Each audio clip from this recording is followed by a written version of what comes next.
Hello.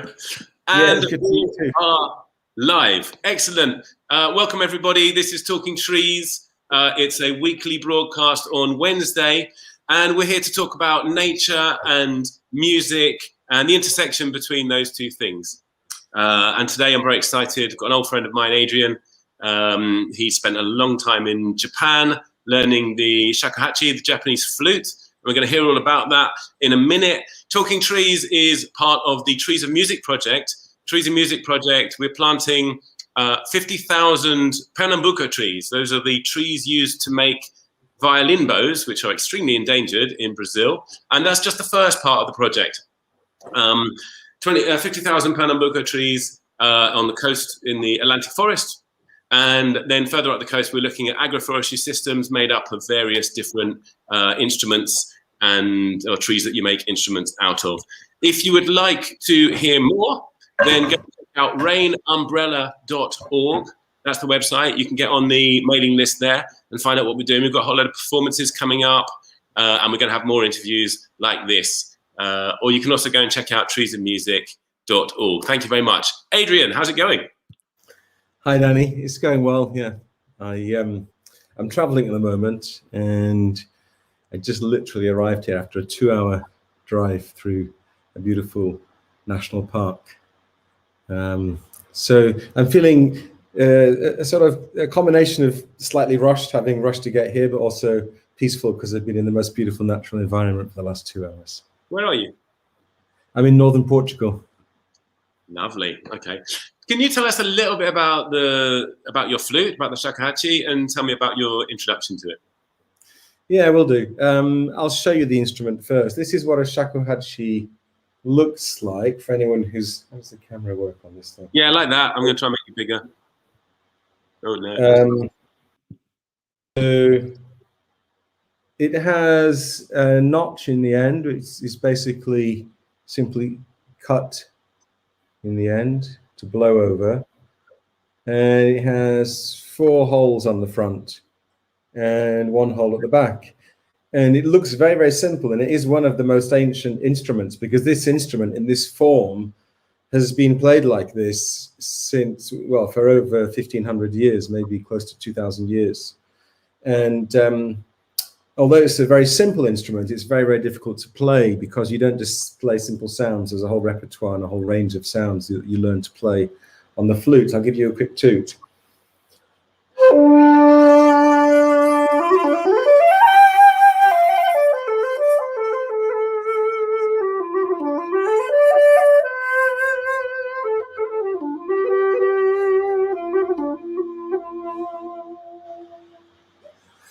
So that's a very kind of lyrical and sweet sound, which is associated with this instrument. But also you may have heard it on soundtracks for films with a Japanese flavor, where the shakuhachi is used like this.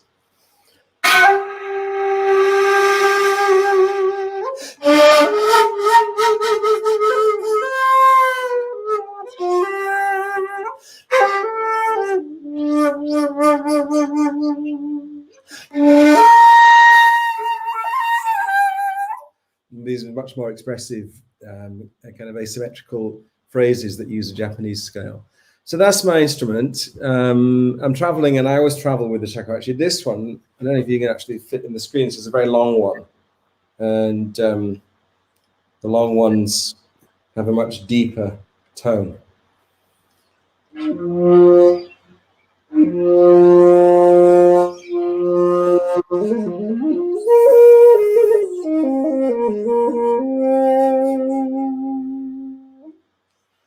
And the shakuhachi is associated, I suppose, with 2 things. It's associated in Japan with this kind of very sweet music, which is very evocative of peaceful mood and images of nature, cherry blossom, mountains, clouds, lakes.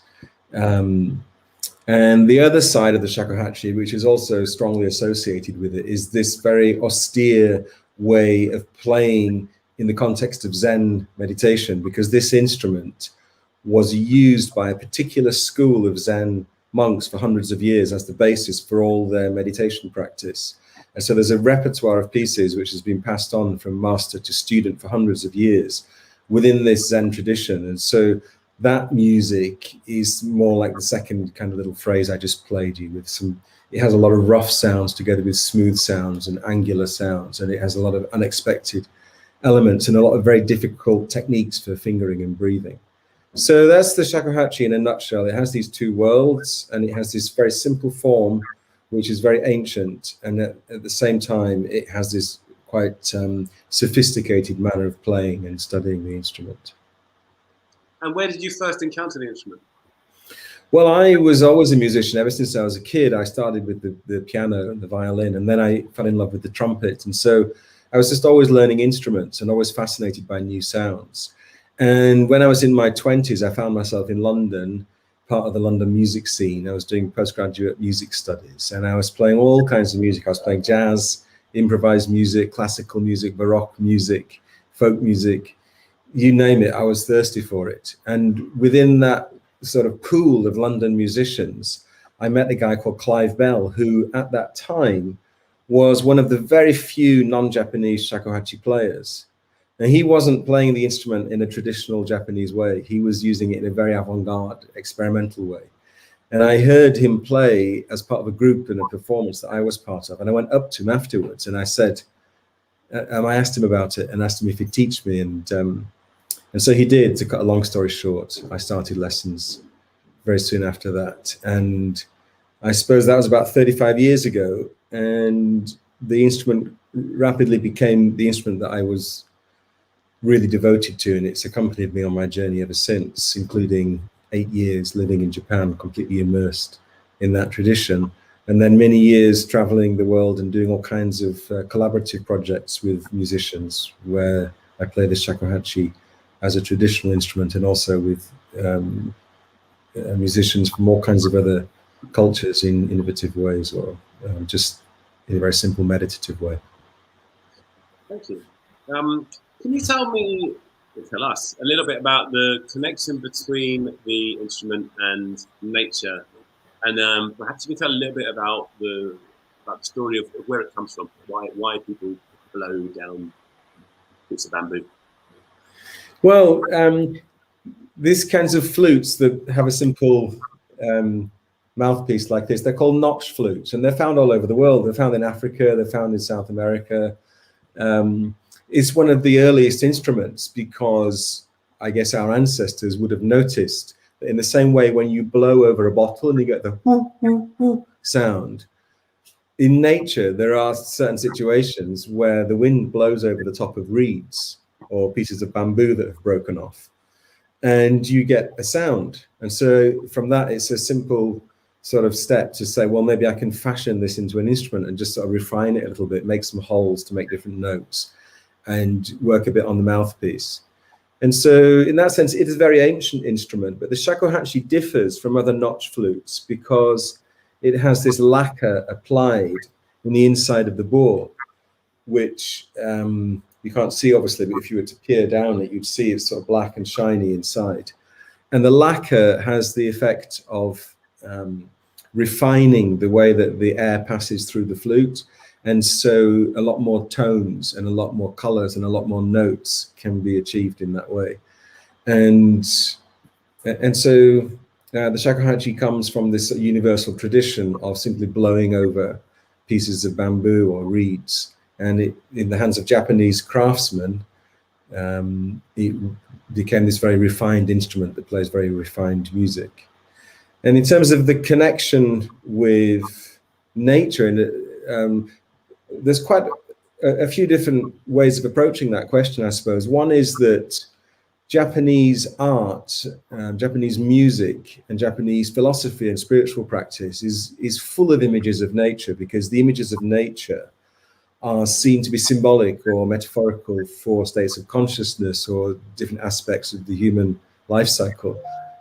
And so, for example, the cherry blossom, which is all over Japan in springtime, is the archetypal image of impermanence, because it's so beautiful and it comes, and no sooner has it's come than it's gone. And so the combination of something that you feel this kind of longing for because it's come and it's gone, together with the deep appreciation of beauty, that's a very Japanese sensibility. and it's associated with many aspects of nature, whether it's different birds, animals, seasons, aspects of the elements. And the shakuhachi evokes this in a lot of the music. That pieces have names like the breaking of the waves, or crossing the mountain, or the call of the deer, or the heart moon. And so these kind of images are replete within the tradition. What I can say about that also that's interesting is I did a lot of work in schools as a musician, going into schools with all kinds of instruments and inspiring the kids to make music. And I used to do this thing with them where I'd play my shakuhachi first off, before anything else, after being introduced by the teacher. I'd be facing a class of kids. And I'd say to them, I'm going to play you a piece of music now. I want you to close your eyes. And when I've finished playing, I want you to write down whatever images or words or feelings came to mind when I played. And it's quite astonishing. I did that workshop many times over the years in different places with different kids of different ages. And there's like a family of images that form like a kind of series of themes that just come up over and over again, like mountains and dawn. And you get this from kids who might never have even thought about these kinds of things before, but the music just inspired these very peaceful and a very kind of naturalistic images. So there's that very sort of resonant connection between the instrument and the music it plays. And then the other way of talking about that connection between the shakuhachi and nature would be to do with the material itself, the bamboo. The shakuhachi actually means 1.8 shaku. A shaku is an ancient Japanese measurement, and it's about 28 centimeters in modern measurements. But one shaku would be called ishaku, and hachi is the number 8 in Japan. So shakuhachi, actually the literal translation means 1.8 shaku, and that's this instrument. This is actually a shakuhachi. This length of this instrument is 1.8 shaku. Now, you'll see that it has here these roots at the end. Now, they look very beautiful, but what actually these are these would have been growing like this in the ground because the bamboo is a rhizome, and where you see the bamboo sticking up upon the earth is connected underneath the ground with all the other bamboo stalks in the grove. There's this big kind of network of roots underneath. So when the bamboo is harvested, the roots are cut off with a sharp knife, and then it's refined like this. Now what you see here is you see the first layer of roots here, and then you see the second layer, and then here, more indistinctly, you can see the remainders of the third layer. This is the first node where the bamboo would have been sticking up above ground, and this is the second node, this is the third, and this is the fourth here where the mouthpiece is made. Now, to have a piece of bamboo that's exactly the right thickness and dimension to make the right tone, and is exactly 1.8 shaku from that first set of roots to the fourth node, 7 joints, that's very rare to find in nature. And so when an instrument like that was found, it would be treasured. And the shakuhachis also always have this slight curve on the end, you can see. I'll show you on this one, you can see the same thing. This is part of the aesthetic of the instrument. And this is much more gnarly and rustic in appearance, but it's the same principle of counting these nodes. And so there's this deep relationship between finding something in nature that is a very specific diameter, and then harvesting it and polishing it and refining it and making holes and turning it into an instrument. And the shakuhachi makers nowadays, they make like 99% of the shakuhachis are always made out of bamboo. But a friend of mine, John Kaizen Neptune, who's a very well-known maker in Japan, one of the few non-Japanese makers who's very respected in his own way. He did an experiment with me one time when I was visiting him. He played me, he told me to turn around and not look at what he was doing. And then he played me a little phrase like this.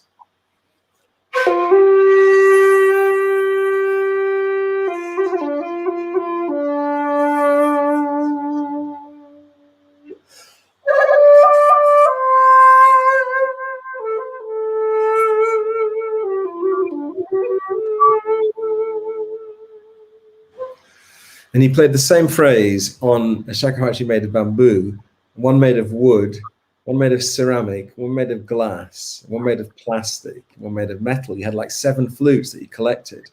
And it was really hard for me to tell the difference. They all sounded really good. And when I tried to guess which one was the bamboo, I got it wrong. So what that shows is that in terms of the listener, it's possible that there's not that much difference between a piece of bamboo being played in that way and then something that has the identical dimensions and construction but is made of a different material, because the sound actually comes from here. The sound waves are created when the air column hits the edge, and that's actually where the sound comes from, not out of the bell. However, this is where it gets interesting. As a player, you feel something totally different when you're holding a piece of bamboo. You feel the tradition, you feel the ancestral energy, you feel the connection to nature, you feel the weight and the feel and the texture of the material. And that evokes a certain relationship between you and the music, you and the way your breath manifests into sound, or the way your awareness reflects through the breath and through the sound to reach the eardrums of the listener. So there's something very enigmatic about the relationship between the bamboo and the sound, which is perceived and experienced by the player. And I think that is what comes across to the listener. Very interesting. We interviewed the director of a film called Trees of Music, or The Tree of Music, the Music Tree, sorry, in English, Árvore da Música. And it's about this Pernambuco tree. And he was the film. They're talking to a French guy who's a violinist, and he's describing the difference between playing with Pernambuco wood and playing with carbon fiber. And really, you have to have a very well trained ear in order to hear the difference. But he was just the disgust on this guy's face as he described playing with this dead thing was very, very palpable. I have a question here, which is brought up by. I know that in a lot of classical composers, Beethoven famously used to spend a lot of time in the forest. For example, in his Pastoral Concerto, the names of sections are things like "Pleasant Feeling" when I reach the countryside, for example. And you mentioned that the names of the tunes that are often evocative of nature. Do we know anything about where these pieces of music came from, or what was happening to the people who were making them? Yeah, it's very fascinating, Danny, because the Zen monks who played the shakuhachi and who came up with these pieces, they were basically studying the teachings of the Buddha. And the teachings of the Buddha are not so much about identification or connection with nature. They're more a sort of a process of self-inquiry and a sort of purification of consciousness to come to the point where you're able to perceive your own self as indistinguishable from the whole. And within that, a lot of the Buddhist teachings go into sort of explorations of the nature of suffering and why it is that human beings live in this sort of fragmented state and how we can reconnect. And so there's a sort of mirror or parallel process there to how we in the contemporary world are attempting to reconnect to nature to save our souls, because it's the sort of schism between humanity and nature that's causing all the terrible problems we're facing. And this was kind of foreseen in a way 2,500 years ago, when these basic questions of self-inquiry into the nature of consciousness or the nature of compassion or these sort of themes that run through Buddhist practice, they were reflected in these pieces. And so the images of nature, they have a symbolic meaning. So one piece, for example, I can illustrate to you is called Daha. And Daha means the breaking of the waves. And the music is quite picturesque. And so the first phrase I'll play for you, you could imagine an image of waves breaking against a cliff because it's very dynamic music, and then the water gradually ebbing away. And so the first phrase sounds like this.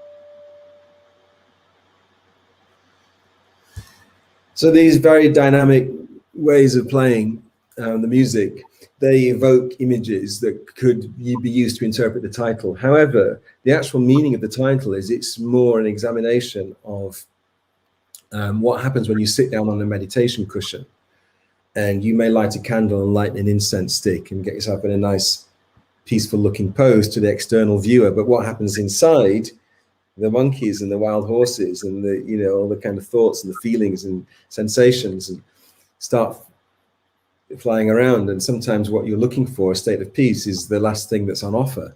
And so the music represents that.